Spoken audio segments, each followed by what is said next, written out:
Et salut les mages, c'est Akama, on se retrouve pour une vidéo sur Fairy Tail Bizarre Chronicle, une vidéo sur le nouveau perso Noircana. Donc un personnage de type bleu, donc c'est vraiment sympa de corps à corps. Donc j'avais parié pour un perso plus DPS, mais pour le type vert, mais ils l'ont mis pour le type bleu, donc c'est cool. Apparemment ils ont voulu faire pour la team full DPS, donc qui est la rouge, un tank pour avoir un peu plus du support, et du DPS pour la team bleue qui en manquait de DPS, donc c'est vraiment sympa. Ça va pouvoir compléter les teams. Surtout qu'en plus le perso elle a l'air vraiment sympa, notamment en commençant par sa compétence normale où elle attaque pour 110% de l'attaque.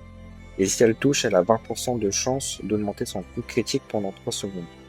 Donc c'est vraiment fort, surtout qu'il se combine bien avec sa compétence spéciale que si on a une compétence normale qui touche, en plus de ça, donc il y a 20% de chance d'accorder pendant 3 secondes dégâts critiques augmentés bouclier et que ça avance à l'ajout du team de 0,5 secondes. C'est vraiment propre, hein. Donc en gros, dès qu'elle va toucher, elle va avoir 20% de chance d'augmenter son taux critique, plus encore un autre proc de 20% de dégâts critiques, de bouclier et, et d'avancer la jauge du coup ultime. Donc c'est vraiment très très fort. En tout cas, moi je trouve ça. Plus le bouclier, c'est vraiment sympathique, surtout que c'est un personnage de corps à corps, donc c'est pas un tank, donc elle va avoir moins de statistiques correctes. Donc ça va pouvoir vraiment l'aider à survivre. Et enfin, pour le compétence ultime, c'est inflige des dégâts équivalents à 650% de l'attaque aux ennemis dans, dans la zone tous les 10 secondes. Et lorsque un coup réussit, à 20% de chance d'infliger à chaque cible pendant 3 secondes, entrave et défense critique prédit. C'est très très très fort. Un malus de défense critique et entrave en plus, donc empêcher les qui jouent et en plus de ça de les faire beaucoup plus mal. Et c'est pour tout le monde, hein, donc c'est à chaque fois que un de nos 6 persos vont taper, ça va proquer. C'est vraiment excellent, je pense qu'elle peut même servir dans d'autres teams à la Jubia un peu, Jubia qu'on mettait au début du jeu dans toutes les teams rouges et qu'on peut encore mettre dans toutes les teams actuellement. Donc vraiment vraiment très très fort.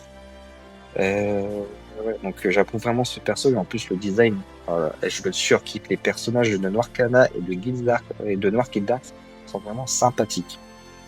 Et pour la Lacrima de Kana, c'est tous les 5 secondes accorde à tous les alliés pendant 3 secondes dégâts critiques augmentés.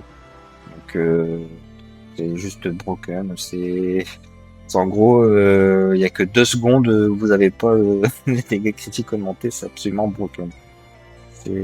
C'est n'importe quoi.